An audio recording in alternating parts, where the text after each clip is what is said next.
Hello my kings, queens, and fellow non-binary leaders, and welcome back to Kenma. Today we're finally going to continue with An Uncertain Future, my BokuAkaKuroKen Omega Verse AU. This is Season 2, Part 8. I would obviously advise you for context to watch the other parts beforehand, and now I hope you will enjoy this. Let's go!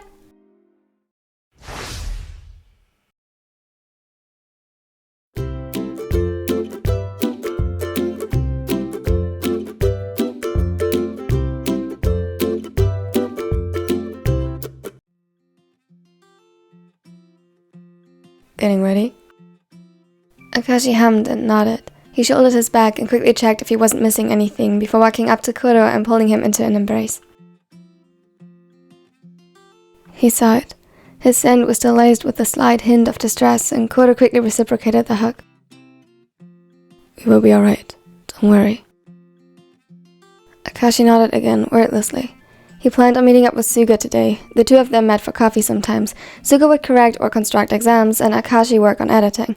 But ever since Kenma left and came back, leaving again became harder every time, even if just for a short amount of time. Kenma's recent drop only added to that.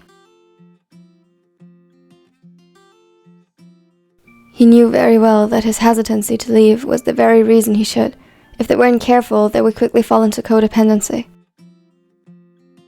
He sighed, carefully retreating from the embrace. "Should I send you?" The Omega nodded hesitantly, but being scented when going out in public was fairly normal and a display of commitment and affection. Bringing the scent of his alpha into another's home was generally considered rude, especially between friends he claimed to trust. But he was distressed and needed reassurance. Furthermore, he was certain Suga would understand. Kuro's touch was gentle. He tenderly brought up his wrist to Akaashi's neck and laced the fragile skin with pheromones. The comforting scent of pine needles filled the air, and part of him wanted time to freeze, to revel in this moment for a little longer. Heavy-heartedly, he separated from his alpha. He was excited to see Suga today. He wanted to see the teacher again, missed the comfort of their calm afternoons, and the elder's kind and caring words, as well as his frustration with the creative answers some of his students came up with. He couldn't let his anxiety keep him from it. "Cuddle Kenma for me." Kuro chuckled and nodded. He had taken the day off to look after the mate. Akaashi smiled at the toddler before waving him goodbye. It almost seemed childish at the moment, just like the tugging at his heart urging him to stay.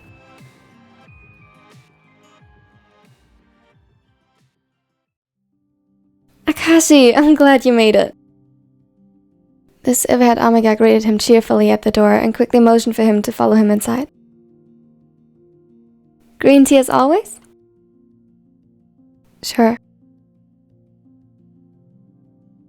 Akaashi took off his shoes and jacket and put them away neatly. Perhaps he focused a bit too much on everything looking tidy, judging by the analyzing look Suga threw in his direction. He said nothing at first and prepared everything, waiting for the dark-haired to join him on the couch. He placed the cup in front of him on the coffee table and watched him closely as Akaashi reached for it. "Thanks." "Akaashi, is everything alright?" A slight frown pinched Suga's eyebrows together and pulled down the corners of his mouth, his eyes filled with vigilant compassion. In response, a small smile tipped Akaashi's lips upwards. It was no surprise that the teacher would look right through him. "What exposed me?" He pulled his laptop from his bag and started the program, while Suga left the stack of papers to his left untouched. "Aside from your scent, and Kuro's, you're more gloomy today." At that, Akaashi almost laughed out loud. It wasn't rare for someone to label him as gloomy or indifferent, but most wouldn't be able to tell apart his usually calm demeanor from actual gloominess. Hearing it from Suga felt validating. It was so in tune with the teacher's character that he couldn't help but laugh. "Fine, for the most part. It has been rough lately. Chaotic, perhaps, but we're working on figuring everything out." "We?" "So I'm assuming this is not just about you, or perhaps something at work?" Akaashi shook his head. "No, it's not." Before he could decide on whether he dared to elaborate on the situation, considering nobody except them and their doctor knew it yet, it was hard to tell if it was okay to talk to Suga about it. They hadn't discussed this yet. The older reached out to reassuringly wrap over his arm and offer comfort. It felt nice, and Akaashi leaned in when suddenly Suga stiffened. He looked at the dark kid with wide eyes and an unreadable expression that seemed to shift between excitement and concern. Kiji, are you... you sinned. The other looked up confused and tried to figure out what the other was implying. It's Milky. Are you expecting? Under normal circumstances, Suga would be thrilled to hear the news. Akaashi told him that they were trying for a baby, and he had been excited back then as well. Yet, judging by the younger's expression, he wasn't so sure anymore if this classified as good news. Akaashi took a deep breath. Should have known that he couldn't hide this from them. It's not my scent, it's Kenma's. The worried crease between Suga's brows deepened as he waited for Akaashi to provide more context. He didn't want this. It was barely a whisper. At least, not at first. Not like this. Another deep breath. Next to him, Suga waited patiently. It's okay now. He decided to keep the baby. It's just all a bit stressful right now. Coming to terms with the situation and all. Suga nodded in understanding while taking in everything. I see. That must be hard. I know you wanted this for a while, and now that you have it, nothing goes according to plan. The silence lingered between them, making the air seem heavy. He dropped. 5 days ago, he dropped. There were barely any warning signs, just a nightmare.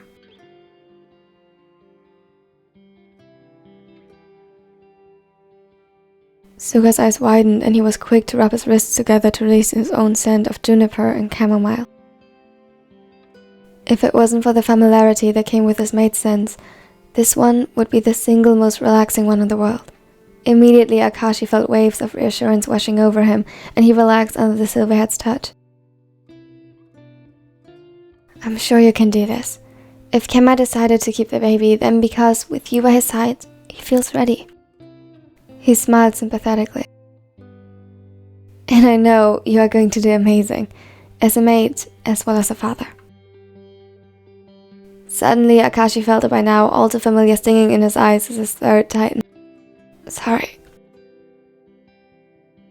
He sniffled as he quickly wiped the tears away. Suga laughed and offered him a few last soothing touches before handing him his tea again to distract from the solo mood. It's a lot. He smiled empathetically. It's not just that. He groaned in frustration. Shortly after Kenma's mood swing started, I've been really affected by it as well. At first, I assumed it was a bond, but Tetsu and Ko weren't nearly as much of an emotional train wreck. And here I am, far enough away that their emotions can't even influence me, crying about literally nothing. Tetsu thinks I might develop pseudo-pregnancy or something, which, gods, I hope not. I'm not a dog. Suga laughed again, seeing that Akaashi was really more annoyed than anything. He had never heard the quiet Omega talk so much. I'm sure it's gonna be fine. If all, that's just proof of your empathy. Akaashi groaned again. Tetsu said the exact same thing. It's stupid. Perhaps, but true nonetheless. He grinned at the dark-haired who just looked at him unimpressed. I know it's all a bit messy right now, but congratulations regardless. You're gonna make great parents, and I just know that your pop will be freaking adorable. Akaashi huffed and hid his face behind his laptop. If he cried a few more happy tears, Suga didn't need to know. In the meantime, Bokuto was still at practice. They prepared for the upcoming season, and he planned to give it his all, to have one last amazing season before pausing for the next one to focus on the pup. He planned to come back after, of course he did, but if he already had to miss his child's first month, he would be there for the year to come thereafter. Boken, extra motivated today? You got it, Mia. He couldn't wait to tell his team. The only one who knew so far was his coach, who helped him plan for the next seasons and convinced him to participate for at least the next one before he'd pause. After all, they were already practicing for it. They did a few more drills before they made a quick break to drink something, and Bokuto looked around yet again, but couldn't find the familiar bright orange hair he was looking for. Hey, Tsumu, where's Shokan? The blonde shrugged his shoulders but tensed, as did the others who heard him, which was all of them considering Bokuto's loud nature. Coach said he was sick, but nothing more so far. It's odd, he was missing last week as well. Inunaki next to him nodded. Yeah, usually Shoyo gets back on his feet rather quickly. I tried messaging him, but no reply so far, which honestly freaks me out even more. I'm sure he's fine. It's Shoyo we're talking about. Nothing can bring him down. He's a force of nature. Atsumu seemed barely convinced by his own words, but tried his best to make them believable. The air around the omega soured a bit. Sakusa was by his side in an instant. He intertwined their fingers and silently urged Tsumu to follow him a bit more toward the edge of the group. He hated being the center of attention. Over time, the other had become less subtle about his affections for the omega, yet his touches were brief and small. He comforted him when necessary with small gestures Bokuto could never understand to be enough, yet Atsumu looked happy. The faintest touch to the back of his hand coaxed his scent to lighten and a smile to spread on his face. Depending on the reason behind his sorrow, it would range from cocky or boisterous to gentle and sincere. Bokuto loved seeing them like this, yet it was only half as much fun when Shoyo wasn't with him to comment on how cute they were and tease them about it. He pouted. Break is over, everyone. Let's get back to it. Coach Foster raised his voice about the shadow before Bokuto got the chance to ask him about Hinata. Practice continued. Later then.